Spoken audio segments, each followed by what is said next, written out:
नमस्कार, मैं सत्येंद्र प्रताप सिंह। आप देख रहे हैं डिजिटल खबरीलाल का खास कार्यक्रम पर्दे के पीछे। आरजी कर रेप एंड मर्डर कांड के बाद न केवल राज्य बल्कि पूरे देश की निगाह इस केस की तरफ लगी हुई है कि आखिर इस मामले की जांच कहां तक पहुंची और क्या कार्रवाई हुई। ऐसे में सुप्रीम कोर्ट में जब कल दूसरी बार सुनवाई हुई तो सबकी निगाह वही लगी हुई थी कि सुप्रीम कोर्ट से आखिर क्या निकल कर आता है। उससे पहले यह बताना लाजमी होगा कि इस घटने के बाद 4 दिन तक कोलकाता पुलिस के अधीन यह मामला था। कोलकाता पुलिस इस मामले को देख रही थी।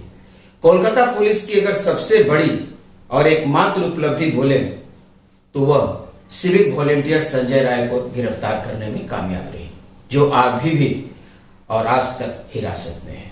दूसरी तरफ सीबीआई, जिसके पास पिछले 26-27 दिन से यह मामला है, उसके तरफ से कोई भी आधिकारिक बयान मीडिया में नहीं आया है।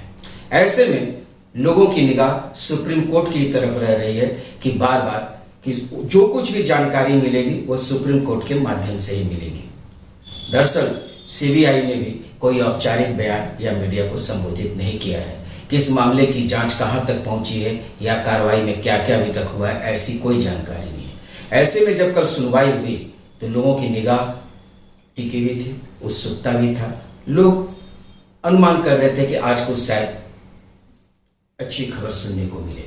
लेकिन अगर हम कल की सुनवाई की ओर ध्यान दें तो जो पिछली सुनवाई थी और जो कल की सुनवाई थी उसमें कोई खास विशेष फर्क नहीं था। पहला सवाल जो पूछा गया, नया सवाल, वह यह था कि पूर्व प्रिंसिपल संदीप घोष का घर हॉस्पिटल से कितना दूर है। जवाब मिला 20 से 25 मिनट का रास्ता है। उसके बाद पूछा जाता है फिर उनको पहुंचने में इतनी देर या इतना वक्त क्यों लगा।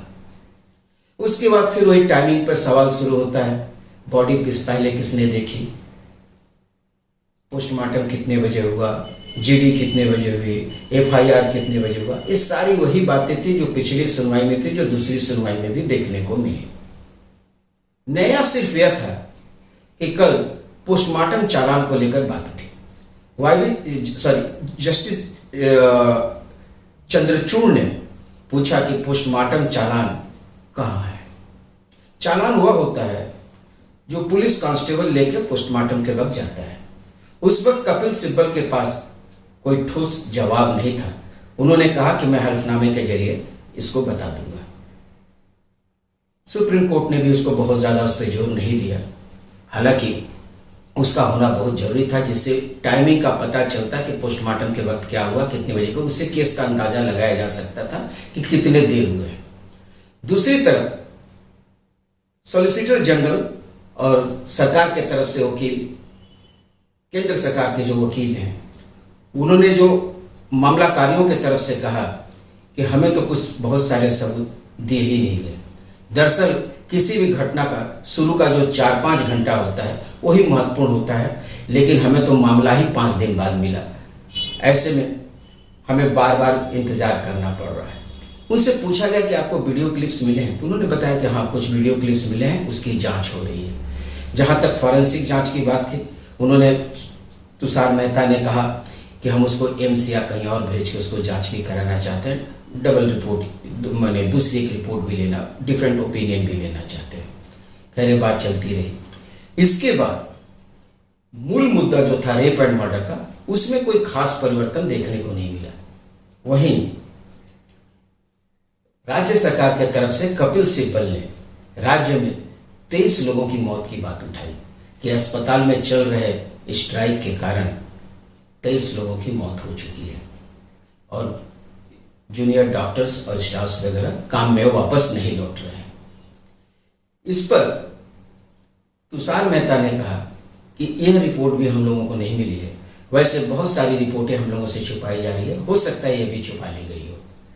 खैर, चीफ जस्टिस ने कहा कि जो जूनियर डॉक्टर्स हैं उनको कल शाम 5 बजे तक, यानी आज शाम 5 बजे तक काम में लौटना होगा। उसके बाद ही वो आंदोलन कर सकते हैं। काम के ड्यूटी आवर्स में वो आंदोलन नहीं चलेगा और अगर इस दौरान वह लौट आते हैं तो तो उनके खिलाफ कोई दंडात्मक कार्रवाई नहीं होगी। लेकिन अगर इसके बाद 5 बजे के बाद अगर कोई दंडात्मक कार्रवाई होती है तो सुप्रीम कोर्ट भी इसमें कोई हस्तक्षेप नहीं करेगा। इसके बाद राज्य के मुख्यमंत्री ममता बनर्जी ने भी अनुरोध किया कि आप काम में लौट आएं, जांच चल रही है, कार्रवाई होगी। लेकिन जहां तक हड़ताल पे गए डॉक्टरों का सवाल है, वह अपने मांग से बिकते हुए नजर नहीं आ रहे हैं। पहले उसकी मांगों पर देखते हैं। उनकी 5 मांगे थी। पहला मांग था कि आरजी कर रेप एंड मर्डर केस में जो भी डायरेक्ट या इनडायरेक्ट तरीके से इन्वॉल्व है, सबकी पहचान हो, जांच हो और उसके ऊपर कार्रवाई हो। दूसरा उनकी मांग थी कि जिस लोग भी या जिन लोगों ने भी सबूत के साथ छेड़छाड़ या मिटाने या हटाने या गायब करने का प्रयास किया है, उनके खिलाफ भी कार्रवाई हो और दंडात्मक कार्रवाई हो। तीसरा था कि सुप्रीम कोर्ट ने पुलिस कमिश्नर की विफलता और व्यर्थता के ऊपर उंगली उठाई है, ऐसे में पुलिस कमिश्नर विनीत गोयल को इस्तीफा दे देना चाहिए। चौथा उनकी मांग थी कि अस्पताल में सभी सरकारी अस्पताल में, स्वास्थ्य केंद्रों में डॉक्टरों और स्वास्थ्य कर्मियों को सुरक्षा की पर्याप्त व्यवस्था होनी चाहिए। और पांचवा था कि सारे स्वास्थ्य केंद्रों और सारे स्वास्थ्य अस्पतालों में ऐसा माहौल हो जिससे लोग भयमुक्त होकर काम कर सकें। हालांकि राज्य सरकार उनसे कह रही है कि आप आइए, 10-5 आदमियों का प्रतिनिधिमंडल लेकर हम बात करने को तैयार हैं। लेकिन अभी तक की जो सूचना है, ऐसा लग रहा है कि वो आज शाम 5 बजे के बाद भी काम पे नहीं लौटने वाले हैं, क्योंकि उन्होंने 2 नई मांगे और उसमें जोड़ दी है। जिसमें एक महत्वपूर्ण मांग है कि स्वास्थ्य सचिव के साथ स्वास्थ्य विभाग के 2 अन्य अधिकारियों को भी हटाने की उन्होंने मांग की है। कल एक और मामला सीआईएसएफ की वहाँ रखरखाव पे हुआ, उठाया गया कि उनको रहने की व्यवस्था नहीं है, गाड़ी की व्यवस्था नहीं है, खाने पीने की व्यवस्था नहीं है। उस पर भी सुप्रीम कोर्ट ने राज्य सरकार को कुछ निर्देश दिए।